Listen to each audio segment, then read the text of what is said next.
Verse 22, but now I urge you to keep up your courage, because not one of you will be lost. Only the ship will be destroyed. Last night an angel of the God whose I am and whom I serve stood beside me and said, don't be afraid, Paul. You must stand trial before Caesar, and God has graciously given you the lives of all who sail with you. So keep up your courage, for I have faith in God that it will happen just as he told me. Nevertheless, we must run aground on some island. It's at this moment where God is using Paul. He's using his presence, and that he's revealing himself to him in a way that in the midst of the storm, in the midst of utter darkness, Paul is now becoming a light. That he's offering them a word of encouragement. And what he's really saying is that, listen, it may look and it may have all the evidence to point that we're going to really die. We're going to drown in the waters out here. But God is divinely, he's come down in a powerful way through his angel. And he revealed something to me. That though it may look like this, God has said that I'm on a divine destiny. That he has a plan and he has a destination at the end of this journey. And because of that, God is faithful. And he's going to get us through it. He's going to see to it. And he's just not going to save me. He's going to save all of you. So keep up your courage. Don't give in to the fear any longer. Because we're going to make it.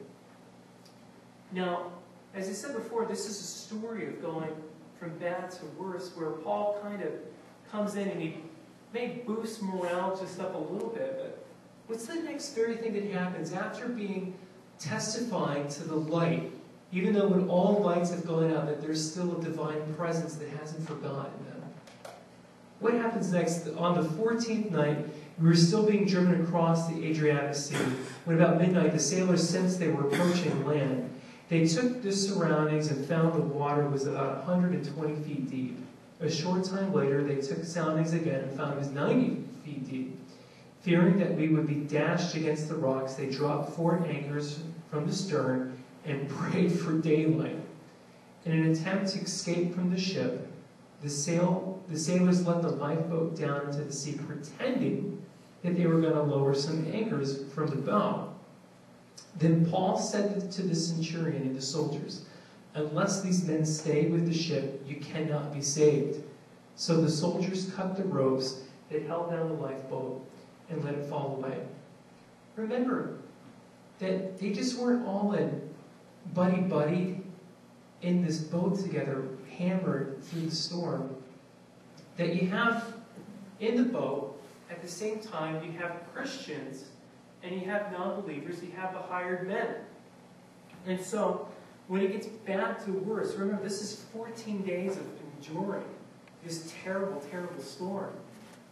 The sailors, the hired crew, the people that don't have an obligation other than their professional duty to the passengers aboard, they see an opportunity and they take, in a sense, they do the Steve Miller thing. They take the money and run, except the money this time is their lifeboat. And so Paul has to interject in this terrible thing. Can you imagine how bad it would have been for Paul and the soldiers if these hired crew split on them, if they just ran away? That's a real big temptation in the world today. Either we could be surrounded by people that may not stick it out with us through the storm. And so what does Paul do? He tells them we've got to stick together. And I think at this moment, where the bad storm is, it just got a lot worse with people trying to abandon each other. Paul probably does one of the most powerful things in the story. The thing that really opens our eyes to what God is doing in the midst of the storm. Let's start again at verse 33. Just before dawn, Paul urged them all to eat. This is dawn of the same day when all the sailors tried to run away. For the last 14 days, he said, you've been in constant suspense and have gone without food. You haven't eaten anything. Now I will urge you to take some food. You need it to survive. Not one of you will lose a single hair from his head. After he said this, he took some bread and gave thanks to God in front of them all. Then he broke it and began to eat. They were all encouraged and ate some food themselves. Altogether, there were about 276 of us on board. When they had eaten as much as they wanted, they lightened the ship by throwing their grain into the sea. You know, we really can't say enough, and we can't overstate the importance. This is really the turning point of the story, because on that very day, the ship, it does get wrecked. It does hammer into the surf, and the stern, as Paul says, it gets completely obliterated. But just before that happens, Paul, kind of oozing with this reminiscence of Jesus breaking bread at the Last Supper, breaks bread for the sailors. He offers a prayer to God for the food and on their behalf, and he gives them the broken bread. You see, if he didn't do this at this moment, how would the sailors have the strength? How would the soldiers be able to muster that hard swim from the ship to the shore? They haven't eaten for 14 days. They're low on energy. They're low on morale. If they didn't have food in their bellies, there's no way that they could have made that swim. It was the broken bread that Paul shared with them that saved them, that gave them the power and the energy to make it to shore safely. It was the means of their salvation. It was the means of their survival. As we read through this story, and thinking about just how they jumped ahead where they hit the rocks, and those that could swim had to swim for, those that weren't strong swimmers probably got on the back of a soldier or a crewman, or they just kind of floated across to the shore on the planks of the battered and broken ship. Does this hardship, does this storm, does it remind you of another storm that we may have been facing together, or maybe you've been facing on your own in life? You see, this story that God is speaking, that Luke remembers and recounts, it's a story that's been relived in the lives of people, in the lives of humanity for the last 2,000 years. It's just not the kind of things that happen with the Titanic and these massive boats that just sink down to the bottom of the sea. It's the storms that we face as we get up in the morning and wondering, how are we going to survive for another day? How are we going to make it through when we have these great problems, these great moments of trial and tribulation that may come over us? How do we get through with the battering, with the violence of the typhonic force that it brings to bear on us? And I think that we've got to realize, just as what Paul did, when an angel stood beside him, that though great storms may overtake the ship, God will deliver. He will save. Just as he saved this crew, he can save us.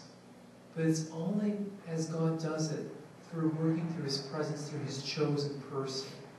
And I think Paul, as the apostle here, he's representing the church. If you think about that though they had multiple anchors on this boat, though they had hired and professional seasoned sailors, the only true anchor that was really holding this ship together, it was Paul's presence. It was Paul's guidance from the moment saying we should not sail, through his wisdom, to the moment when all lights were out. Paul is the light of encouragement standing there. When all strength seems to be gone, when people are ready to abandon ship, Paul's the one, the force that's keeping them together. And when they're about to ready to have to muster up the energy and the courage to make that swim, it's Paul that gives them the sustenance that does that. Paul is the anchor that's keeping this ship together, that's keeping salvation a possibility for them. And that's really the testimony of what Paul would say, is that through these bad moments, through these terrible storms, we've got to realize that God has given us a divine destiny. If we have faith, if we trust in him, and if we follow God's given direction in our lives as that centurion did, they're going to make it through the storm. Though the ship may be battered, maybe the ship may be completely destroyed, God guaranteed salvation for the people who are on board. You see, I think I had to learn this moment, and I'm not Paul in any sense of the word of this, but I had my own little shipwrecking experience. I think Jackie would know what I'm talking about when I say the Ohio Pile State Park in western Pennsylvania. Anybody familiar? Anybody been down to the Ohio Pile? Okay, thanks, Jackie. I knew you would be there. They have whitewater rafting is one of the big attractions. And when I was probably about 18 or 19, my mom had the idea that we should go whitewater rafting as a family. And so I thought that was a pretty good idea. So on an August summer day, we drove from Cincinnati up to the Ohio Pile whitewater rafting adventure tourist attraction. And while we were there, we went through the boat instructions. It was my mom and dad at the front, me and my brother in the back, and we're kind of going through this 5-minute lesson on how to do whitewater rafting. It really wasn't that informative, and it really kind of assumed that you could swim, that you could handle pressure of the white waters, that you could be calm, cool, and collected in the face of panic. They really assumed too much in that. Now, as we're going down the river, there was one moment where, the water was a little choppy. We made it through okay. We did just fine. And then they kind of leveled off again, and it was kind of a moment where you would kind of just, all the boats and the rafts together, we would stop and we'd have